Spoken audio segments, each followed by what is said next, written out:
رمضان المبارک کے عنوان سے اس بابرکت محفل پاک کا انعقاد کیا گیا ہے۔ اللہ تعالی ہم سب کا یہاں جمع ہونا اپنی بارگاہ میں قبول فرمائے۔ رمضان المبارک وہ مقدس مہینہ ہے۔ حضرت سلمان فارسی رضی اللہ تعالیٰ عنہ بیان فرماتے ہیں کہ اس ماہ مبارک کے آنے سے پہلے اللہ کے پیارے حبیب صلی اللہ تعالیٰ علیہ وسلم نے اس کی شان میں خطبہ ارشاد فرمایا۔ آپ اس کی غیر معمولی عظمت کو دیکھیے کہ حضور اس کے لیے خطبہ باقاعدہ شعبان کے آخری دن حضور نے خطبہ ارشاد فرمایا، رمضان شریف کے فضائل بیان فرمایا، گویا ذہن سازی فرمائی لوگوں کی کہ تمہارے پاس ایک بابرکت، ایک عظمت والا، شان والا، بلندی والا مہینہ سایہ فگن ہو رہا۔ آپ دیکھیے یہ وہ ماہ نور ہے جس کا نام اللہ نے قرآن مجید میں بیان فرمایا، شہر رمضان الذی انزل فیہ القرآن، فرمایا رمضان کا وہ مہینہ ہے جس میں ہم نے قرآن مجید کو نازل فرمایا۔ یہ بہت بڑی عظمت کی بات ہے کہ اللہ کی وہ آخری اور لاریب کتاب جس میں اللہ تعالیٰ نے تمام علوم کو بیان فرمایا، اولین اور آخرین کی خبریں ارشاد فرمائی، جس کے اندر اللہ تبارک و تعالیٰ نے کائنات کو سارا دستور دیا، جینے کا ڈھب اور سلیقہ سکھایا، وہ عظمتوں والی کتاب بھی اللہ نے ماہ رمضان میں نازل فرمائی۔ مسلمانوں کے ساتھ یہ ہوا ہے کہ جن چیزوں سے ان کی بہت شناسائی ہو گئی ہے اور جن کی فضیلتیں عام بیان کی جاتی ہیں اور ہر سال ہی عنوان رہتی ہیں، وہ محسوس کرتے ہیں یہ بات تو پچھلے سال بھی مولانا نے بتائی تھی، یہ تو پچھلے سال بھی ہمارے سامنے بیان ہوا تھا۔ یاد رکھیے گا جس چیز کو بار بار بیان کیا جاتا ہے یہ بھی علامت ہوتی ہے کہ وہ کوئی بہت بڑی چیز ہے۔ جس کا بار بار تذکرہ کیا جائے وہ بھی اس بات کی علامت ہے، کوئی بہت عظمتوں والی چیز ہے۔ دیکھیے کسی جگہ سے کسی شخص کو پرافٹ ملتا ہو، نفع آتا ہو تو لوگ دوڑ کے نہیں جاتے، بلکہ ہمارے ملک میں تو رواج ہے کہ کوئی ایک کاروبار چل جائے سارے وہی شروع کر لیتے ہیں۔ یہ کچھ سال پہلے نا سی این جی اسٹیشن وہ چل گئے تھے تو کلومیٹر کے فاصلے پہ سی این جی اسٹیشن کھول گئے تھے۔ کوئی ایک کام چل جائے، پتہ چل جائے اس میں نفع ہے تو سارے شروع نہیں کر لیتے۔ بھائی اگر کسی شخص کو پتہ چلے کہ فلاں چیز کے اندر بڑا نفع ہے، بڑی برکت ہے، سارے وہی سٹارٹ کر لیتے ہیں۔ تو اگر کسی کو پتہ چل جائے نا کبھی کہ رمضان میں کتنی برکت ہے تو یہ میں نہیں کہتا، یہ ذرا نبی رحمت علیہ السلام کا ارشاد سنیے گا اور ذرا اسے سمجھیے گا، اس پر غور کیجیے۔ یعنی رمضان کی ساری فضیلتیں حضور نے خود بیان فرمائی، یہ بھی بیان فرمایا کہ رمضان میں اللہ نفل کا ثواب فرض کے برابر دیتا ہے اور فرض کا ثواب 70 گنا بڑھا دیتا ہے۔ نبی پاک علیہ السلام نے یہ بھی فرمایا کہ جو ایمان اور احتساب کی نیت سے اس ماہ مبارک میں قیام کرے گا اس کو اللہ تعالیٰ بڑی فضیلت دے گا کہ اس کے پچھلے سارے گناہ معاف کر دیے جائیں گے۔ یہ ساری شانیں بیان کرنے کے بعد جو ایک جملہ حضور نے ہمارے ذہنوں میں چھوڑا ہے نا، جو ایک بات، اس کو سمجھیں، اس پر غور کریں۔ ساری عظمتیں بیان کرنے کے بعد محبوب فرماتے ہیں اگر تمہیں پتہ چل جائے نا، یعنی تمہیں بتا دیا ہے، سمجھا دیا ہے، لیکن ابھی بھی اس کی اتنی عظمتیں، اتنی بلندیاں، اتنی رفتیں ہیں کہ اگر تمہیں پتہ چل جائے رمضان میں آ کر برکت ہے کتنی، عظمت ہے کتنی، اگر تمہیں پتہ چل جائے تو فرمایا تمہارا دل چاہے گا کہ سارا سال رمضان ہی رہے، کوئی اور مہینہ آئے ہی نہ۔ صرف یہ آپ اس بات کو سمجھیں۔ ہمارے ہاں نا ایک تو فضیلت روز سنتے ہیں تو کچھ بعض اوقات اللہ معاف کرے کمزوری آ جاتی ہے، دوسرا یہ کہ چونکہ ہر چیز کمرشل ہو گئی ہے،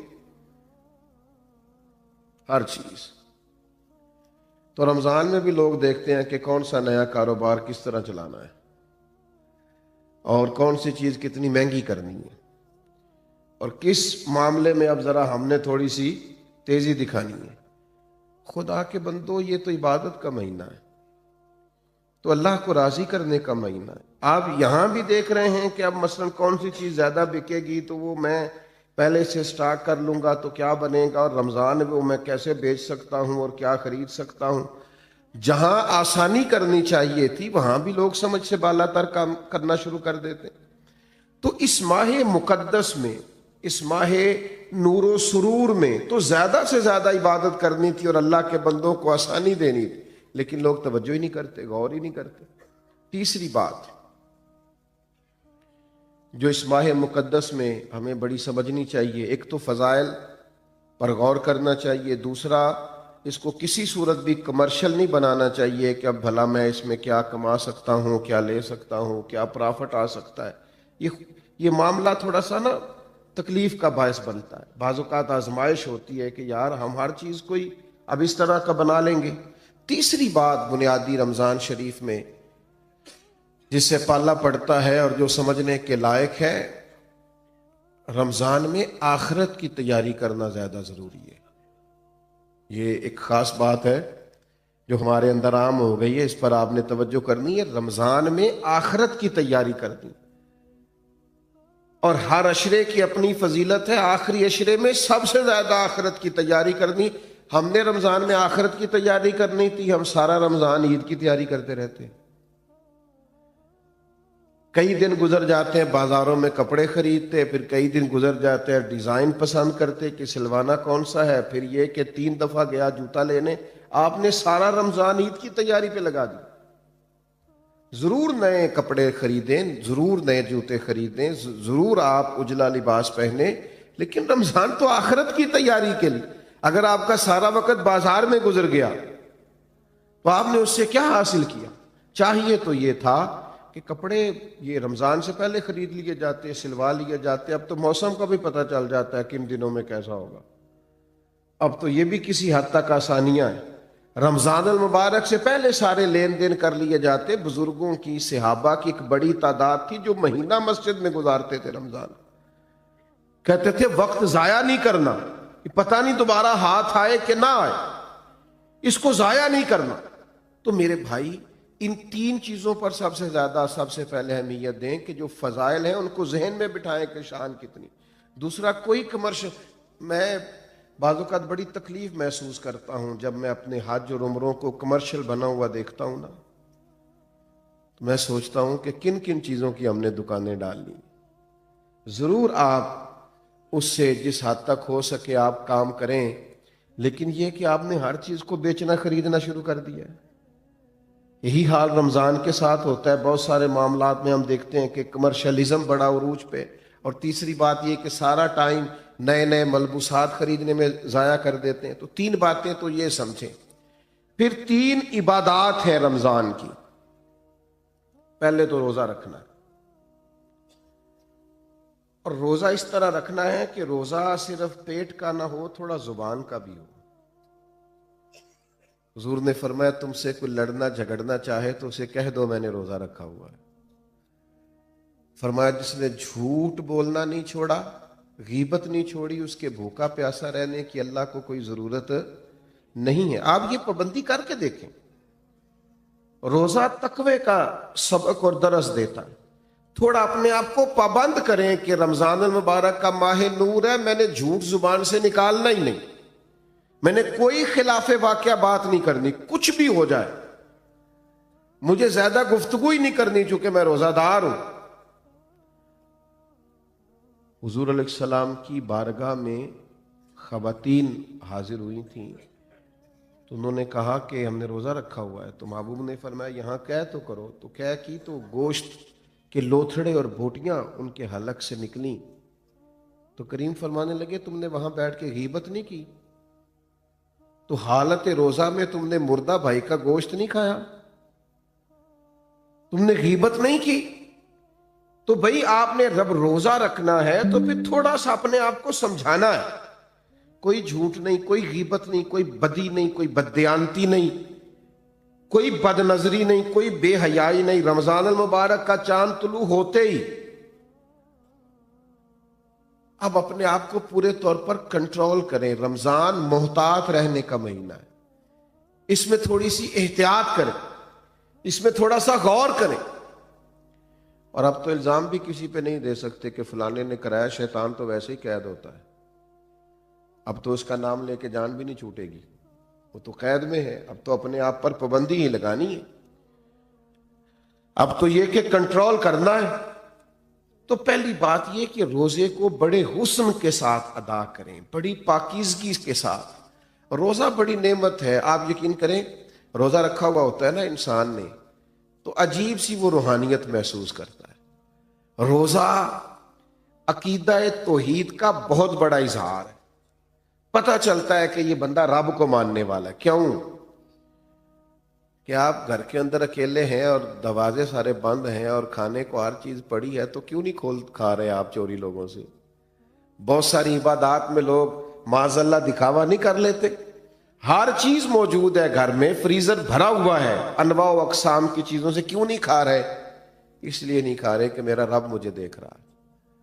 عقیدہ توحید کی اتنی مضبوطی حالت روزہ میں حاصل ہوتی ہے کہ بندہ نور نالا نور ہو جاتا ہے. تو یہ ایک بہت بڑی پریکٹس ہے رمضان المبارک کے اندر کہ پھر انسان اپنی مجموعی زندگی میں اسے لاگو کرے کہ مجھے صرف کیمرے کی آنکھ نہیں دیکھ رہی، مجھے وہ رب دیکھ رہا ہے جسے نہ اونگ آتی ہے نہ نیند آتی. یہ بہت بڑی ایک سعادت ہے. اور آپ پھر اس سے جو روحانیت پھوٹتی ہے، جو جلوے بنتے ہیں، جو رعنائی پیدا ہوتی ہے. حضور علیہ السلام نے فرمایا رب کو تو روزہ دار کے منہ سے جو خوشبو آتی ہے وہی بڑی پیاری لگتی. اللہ کو پسند بڑی وہ جو تیرے منہ سے بو آتی، خوشبو آتی، وہ اللہ کو محبوب ہے. تو روحانیت کے ساتھ روزہ رکھا جائے. دوسری بات، رمضان اور قرآن کا آپس میں بڑا تعلق ہے. ابھی میں نے آیت پڑھی نا، شہر رمضان الذی انزل فیہ القرآن. رمضان اور قرآن کا آپس میں بڑا گہرا رشتہ ہے. نبی کریم صلی اللہ تعالی علیہ وسلم کی بارگاہ میں حضرت جبریل امین علیہ السلام رمضان میں حاضر ہوتے تھے اور قرآن مجید کا دور کرتے تھے. بڑے خوش نصیب ہیں وہ حفاظ کرام جو قرآن مجید کا دور کر رہے ہوتے ہیں. نبی کریم حضرت جبریل امین کو قرآن مجید سناتے، پھر حضرت جبریل امین حضور کو قرآن مجید سناتے. یہ مسجدوں میں جب حفاظ، قراء، آئمہ یہ بیٹھ کر قرآن مجید پڑھ رہے ہوتے ہیں تو یہ ان جلووں کی یاد تازہ کرتے ہیں جو جلوے محبوب نے دکھائے اور حضرت جبریل امین کے ساتھ دور فرمایا. رمضان المبارک میں خوب قرآن مجید پڑھیں اور قرآن مجید سے جڑ جائیں اور قرآن مجید کی لذت پیدا کریں. دیکھیں اللہ کا فضل ہے امت پر. یہ کبھی نہیں ہو سکتا کہ کہیں مسجد موجود ہو اور حافظ موجود نہ ہو.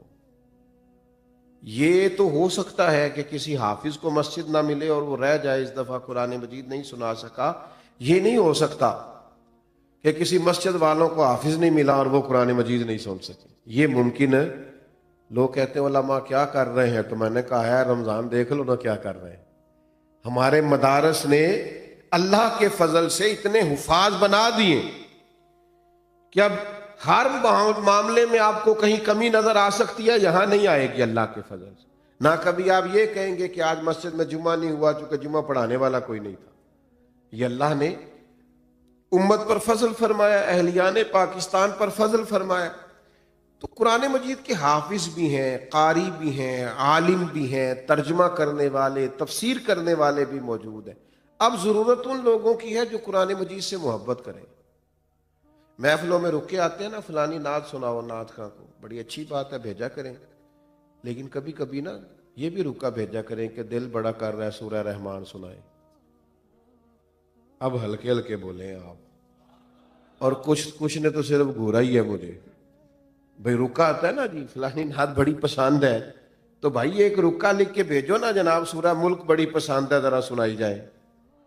یہ آپ رکا لکھے نہ اور لکھ کے بھیجے نہ، میرا دل کر رہا ہے سورہ ابراہیم کی تلاوت ہو، سورہ نوح کی تلاوت ہو، سورہ یوسف کی تلاوت. یہ بھی ذوق پیدا کرے، یہ بھی اپنے دل میں لائیں چیز. ہمارے ملک میں نا ایک رواج بن گیا ہے، ہر چیز کو مشکوک کر دو، شک پیدا کر دو. نہیں جی نہیں، اس کے بغیر بھی گزارا ہو سکتا ہے، اور نہیں جی نہیں یہ کوئی فرض واجب نہیں ہے، اور نہیں جی یہ ضروری نہیں ہے، مزاج بن گیا۔ اور پھر اس طرح کے لوگ چونکہ انوکھی بات کرتے ہیں، یہ ہٹ کے بات کرتے ہیں، تو دل کو بڑی اچھی لگتی ہے، نفس بڑی جلدی قبول کرتا ہے۔ لوگ کہتے ہیں وہ فلاں مولانا اتنا پڑھا لکھا ہے، وہ کہہ رہا تھا کہ کوئی ضروری نہیں۔ کچھ سالوں سے نا ہمارے ملک میں تراویح کے خلاف بھی بڑا پراپوگنڈا ہوتا ہے، اور بڑا جم کے ہوتا ہے۔ وہ جی فرض نہیں جی واجب نہیں، کس نے کہا ہے کہ فرض واجب ہے؟ لیکن سنت تو ہے نا، عبادت تو ہے نا۔ کیا جناب فاروق اعظم رضی اللہ تعالیٰ عنہ نے باقاعدہ جماعت نہیں کروائی؟ کیا نبی کریم علیہ السلام نے خود تشریف لا کر کے تراویح کی نماز نہیں پڑھائی؟ ہر چیز کو مشکوک بنا دینا۔ لوگ جڑے ہوئے ہیں، اللہ کے فضل سے آتے ہیں، اور سال میں ایک موقع بنتا ہے جب سنانے والے قرآن مجید سنا لیتے اور سننے والے سن لیتے۔ میں نے بوڑھے بزرگ دیکھے اپنی زندگی میں کہ ان کو دعوت دے رہا ہے کچھ شخص اور کہہ رہا ہے آج افطار میرے ساتھ کر لیں، تو وہ کہنے لگے یار میں نے نا قرآن مجید اپنی مسجد میں سننا شروع کیا ہوا ہے، اور میرا آج 23واں پارہ میرا دل نہیں کر رہا، تو میں ذرا مکمل کر لوں، 27 پہ ختم ہو جائے گا تو پھر میں آ جاؤں گا۔ یار کتنا مزہ آتا ہے یہ باتیں سن کے، کتنا ذائقہ آتا ہے کہ قرآن مجید سے بندہ جڑا ہوا ہے، اس کی ترتیب چل رہی ہے۔ اور اب تو میں ایسے دوستوں کو بھی جانتا ہوں کہ جو رات کو وہ ترجمے کے ساتھ ایک پارہ دیکھتے ہیں جو انہوں نے اگلی رات سننا ہوتا ہے، وہ دن بھر کہیں اس کا مطالعہ کرتے رہتے ہیں کہ پھر کچھ نہ کچھ شناسائی ہو جائے گی، رات کو سنیں گے تو مزہ دوبالا ہو جائے گا۔ تو لوگ قرآن مجید سے جڑے ہیں، اللہ کے کلام سے جڑے ہیں، قرآن پاک سے جڑے ہیں، اور آپ یہ ہے کہ مشورے دے رہے ہیں گھر بیٹھ کے کہ کوئی ضروری نہیں۔ کس نے کہا ہے ضروری ہے؟ لیکن کیا تم نے وہ محبوب کی حدیث نہیں سنی، نہیں پڑھی کہ محبوب علیہ السلام نے فرمایا رمضان اور قرآن دونوں اللہ کی بارگاہ میں بندے کی سفارش کریں گے۔ رمضان کہے گا اللہ میں نے اسے دن بھر کھانے سے روکے رکھا، اور قرآن مجید کہے گا مالک یہ رات کو کھڑا ہو کے پڑھتا سنتا رہا۔ فرمایا رمضان اور قرآن کی سفارش سے اللہ بندے کی مغفرت فرما دے گا۔ قرآن مجید سے تعلق بنائے۔ اور یہ رات کا قیام ہے، آپ کی میں بات نہیں کرتا، میرا ویسے ہلکا سا تجربہ یہی ہے کہ مل کے جماعت کے ساتھ کام ہو جائے تو ہو جائے، تنہا ڈیوٹی لگائی جائے نا۔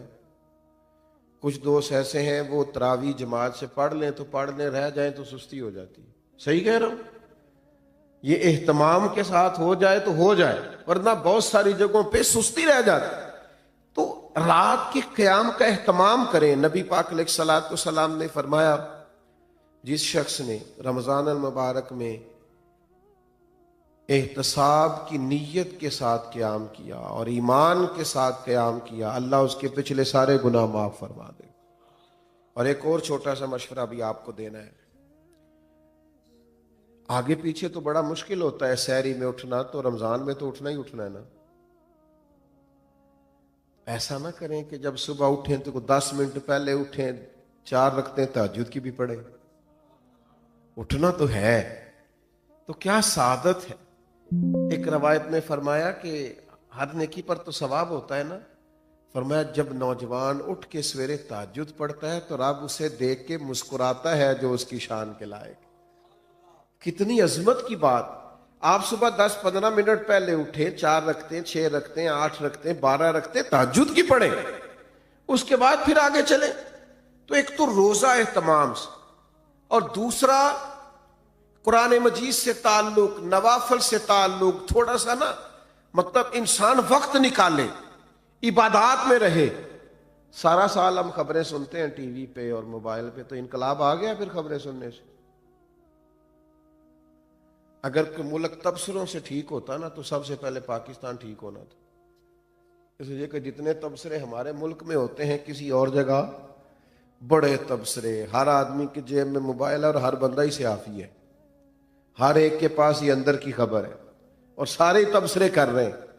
میرے بھائی 1 مہینہ تبصرے رہنے دو، میری تو مانو تو خبریں بھی رہنے دو۔ آپ 1 مہینہ اپنے آپ کو قرآن مجید سے جوڑو، آپ کوشش کرو خوب توجہ کے ساتھ اللہ کی عبادت۔ اور ایک تیسری عبادت جو بڑی اہم ہے رمضان میں، اور وہ ہے اللہ کے راستے میں خرچ کرنا، خیرات کرنا، سخاوت کرنا۔ یہ سخاوت صرف امیر آدمی کی ڈیوٹی نہیں، غریب ذرا زیادہ غور سے سنیں کیا کہہ رہا ہوں۔ نبی پاک علیہ السلام نے فرمایا تم ایک کھجور اللہ کے راستے میں دیتے ہو نا، ایک کھجور، پھر سنو کیا عرض کر رہا ہوں، ایک کھجور تم اللہ کے راستے، کیا مثلا قیمت ہے آج ایک کھجور کی، اور ہمارے ہاں کیا حیثیت ہے؟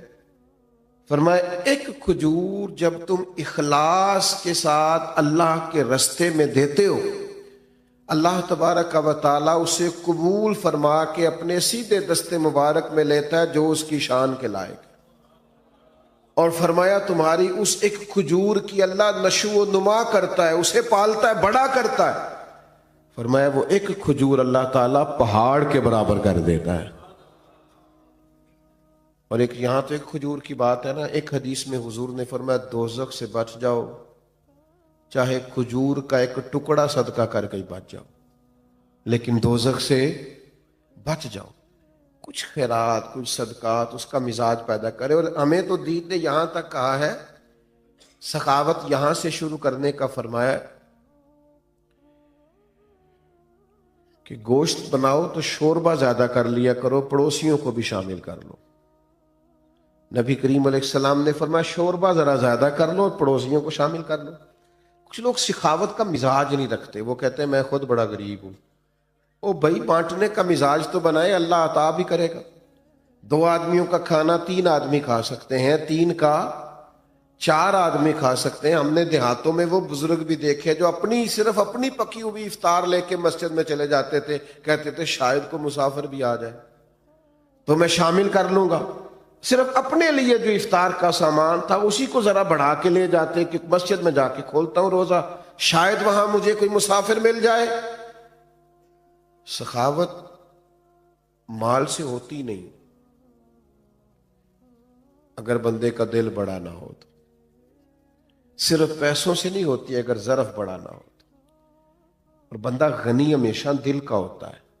کتب حدیث میں پورا باب ہے کہ بندہ دل کا غنی ہوتا ہے۔ اس لیے درویش نے کہا تھا مالاں والے سخی نہیں ہوندے تے سخیاں کول مال نہیں ہوندا، مالاں والے سخی نہیں ہوندے تے سخیاں کول مال نہیں ہوندا، ہاں ایتھے اوتھے دوویں جہانی سخی کنگال نہیں ہوندا۔ یہ مت سمجھنا پھر اس کے پاس ہوتا کچھ نہیں، وہ کرتا سخاوت ہے، پر کیا بات وہ کنگال نہیں ہو سکتا، ہر وقت اس کی جیب بھری رہتی۔ میرے بھائی خوب سخاوت کریں۔ نبی پاک علیہ السلام نے فرمایا کسی کو روزہ افطار کراؤ، جتنا ثواب اسے رکھنے کا ملے گا اتنا تمہیں افطار کرانے کا ملے گا۔ اور فرمایا یہ تو اس کے لیے بیان کیا جو صرف ایک گھونٹ پانی سے یا ایک کھجور سے افطار کرائے، جو پیٹ بھر کے کھلائے اس کا تو اجر وراء الورا ہے۔ نبی پاک علیہ السلام کی سخاوت رمضان میں بڑھ جاتی تھی، حضور قیدیوں کو رہا کرتے، بانٹتے، زیادہ سے زیادہ دیتے اللہ کے راستے میں۔ لیکن ہمارے ہاں سیاسی افطاریاں ہوتی ہیں، سیاسی، یعنی اپنے اپنے تعلق والوں کو بلایا کسی وی آئی پی جگہ پہ، اور وہاں جناب بہترین اچھے کھانے بوفے شوفے لگائے، تو جو غریب بیچارے جن کا حق بنتا تھا، جن کے لیے ضرورت، وہ مجھے بچے کہنے لگے ہم روز دسترخوان لگاتے ہیں، بڑے لمبے خرچے ہیں۔ تو میں نے کہا بتاؤ کبھی کوئی امیر بھی آ کے بیٹھا ہے تمہارے دسترخوان؟ کہنے لگے نہیں، غریب لوگ ہی آتے ہیں۔ تو پھر میں نے کہا تم اللہ کی اس بات پر راضی نہیں ہو کہ رب کریم نے توجہ دلا دی ہے، یہاں آ جاتے ہیں غربا، کہ چلے یہاں افطار کر رہے ہو، بہت بڑی سعادت ہے۔ بہت سارے لوگ ایسے ہیں جن کو ضرورت ہوتی ہے، لیکن ہمارا مزاج یہ ہوتا ہے کہ ہم اس کو بھی نا، رمضان کی افطاریاں بھی ان کو بھی دنیا داری بنا لیتے ہیں، ووٹ پکے کرنے کے لیے، تعلقات پکے کرنے کے لیے، گاہک اور سیلز مین پکے کرنے کے لیے، اسی میں اس کو بھی لگا دیتے ہیں۔ کچھ کام جنت پکی کرنے کے لیے بھی کر لینے چاہیے۔ وہ ایک درویش سکول چلاتے تھے نا،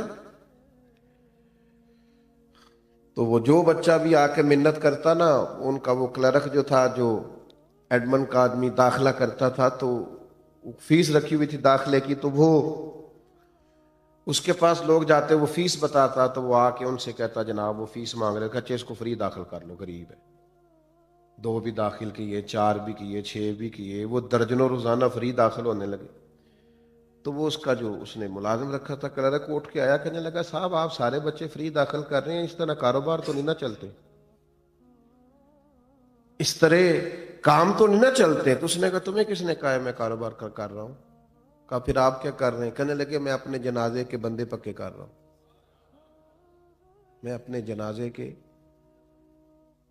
کسی کو کہنا نہ پڑے میرے لیے دعا کر، کچھ پکے ہو جائے، جب میں جاؤں مروں تو ان کے دلوں سے دعا نکل جائے، اکھاں جدوں میٹیاں زمانہ مینوں روے گا، اپنا تے اپنا بیگانہ مینوں روے گا، جدوں نہ میں دسیا میں خاراں نوں میں خانے وچ، جام ٹوٹ جان کے میں خانہ مینوں روے گا، کئی لک لک رون گے تے کئی بک بک رون گے، گلیاں دا یانا تے سیانا مینوں روے گا۔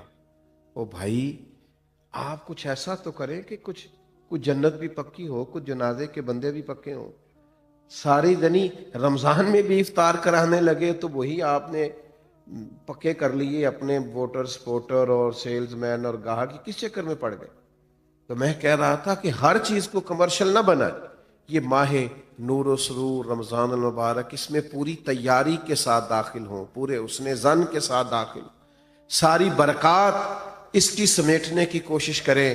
3 باتیں میں نے شروع میں نصیحت کی عرض کی، پھر 3 عبادات پہ زور دیا، اب 3 گزارشات کرنی ہے آپ سے، کر لوں جی؟ چلیں جمہوری ملک ہے، آپ سارے نہیں بول رہے، کر لوں بات؟ ایک تو رمضان میں غصہ نہیں کرنا، مشکل کام بتا دیے، غصہ نہیں کرنا، نہ گھر والوں پہ نہ باہر والوں پہ۔ کچھ لوگ باہر بالکل نہیں کرتے، گھر بہت زیادہ کرتے، تو غصہ نہیں کریں، چھوڑ دیں، اس سے نا روحانیت پہ بڑا اثر پڑتا ہے۔ کبھی کبھی غصہ انسان کو تکبر تک لے جاتا ہے، وہ خطرناک صورتحال ہو جاتی ہے، روحانی زندگی میں بڑی تباہی مچاتا ہے۔ دوسری گزارش آپ سے یہ کرنی ہے کہ ماہ رمضان المبارک میں کوشش کریں، آپ جن سے آپ ناراض بھی ہیں نا، اگر کچھ ایسا ہے نا کہ آپ ان کو معاف نہیں کر پا رہے تو رمضان میں کر دیں معاف، بوجھ اتر جائے گا۔ آپ تو معاف کر کے جائیں نا اللہ کی بارگاہ میں، آپ تو گنجائش پیدا کریں نا، آپ نے روزے رکھنے، اللہ کے حضور حاضر ہونا، معاف کر دیں۔ یہ معافی بڑی برکت والی چیز ہے، کلیجہ ٹھنڈا ہو جاتا ہے۔ بدلہ لے کے انسان تنگ ہوتا ہے، انتقام لے کے اور زیادہ گھٹن فیل ہوتی ہے، لیکن معاف کرنے سے سکون پیدا ہوتا ہے، ٹھنڈک محسوس ہوتی ہے۔ تیسری میری گزارش آپ سے یہ ہے، رمضان المبارک میں لوگوں کے لیے آسانیاں کرنے کی کوشش کریں، خود سے محسوس کر لیں کہ کہاں آپ کی ضرورت ہے اور آپ وہاں پہنچ جائیں۔ اگر آپ کہیں نماز پڑھنے کے لیے بھی جاتے ہیں تو ایثار کا مظاہرہ کریں، دوسروں کو گنجائش دے دیں، دوسروں کو موقع دے دیں۔ اگر آپ کا کہیں لین دین ہے اور سامنے والا تنگ دست ہے تو اس ماہ مبارک میں کم از کم اس کے لیے آسانی رکھیں، گنجائش کریں، جس حد تک ہو سکے دوسروں کو تکلیف سے بچائیں۔ آہستہ آہستہ نا کچھ شدتیں سی پیدا ہو گئی ہیں مسلمانوں کے دلوں میں، اپنی ذات کے لیے رنجشیں بڑھ گئی ہیں، خوبصورت ترین لوگ بھی بعض اوقات حالات کے تقاضوں کی وجہ سے اس طرح کا معاملہ کرتے ہیں جو ان کی شخصیت کے ساتھ میچ نہیں کرتا۔ محسوس ہوتا یار تو بڑا عظیم آدمی ہے، تیرا نہیں بنتا یوں کرنا، تو بہت بڑے قد کاٹھ کا آدمی ہے، تیرا معیار بڑا بلند ہے، تیرا نام بڑا اونچا ہے، تیری سوچیں اور تیرے وچار بڑے پائے کے ہیں، تجھے اس طرح نہیں کرنا چاہیے۔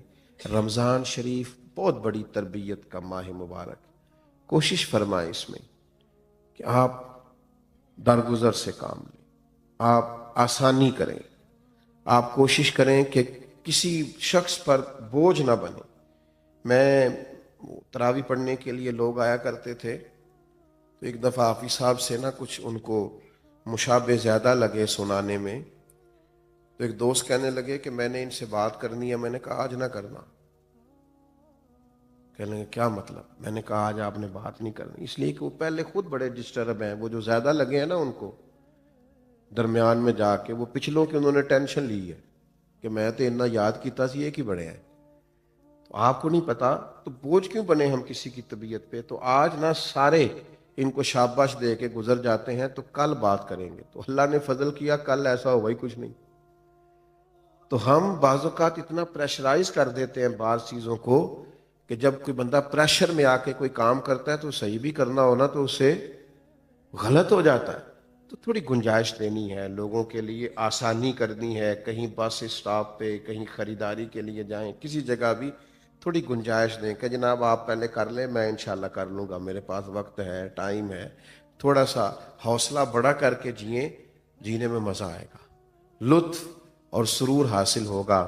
یہ بڑی خوبصورت بزم سجائی گئی اور پھر اتنے خوبصورت عنوان پر کہ ہم نے رمضان المبارک کے تعلق سے کچھ باتیں کی۔ اللہ تعالیٰ اس خیر سے ہمیں بہت زیادہ حصہ نصیب فرمائے۔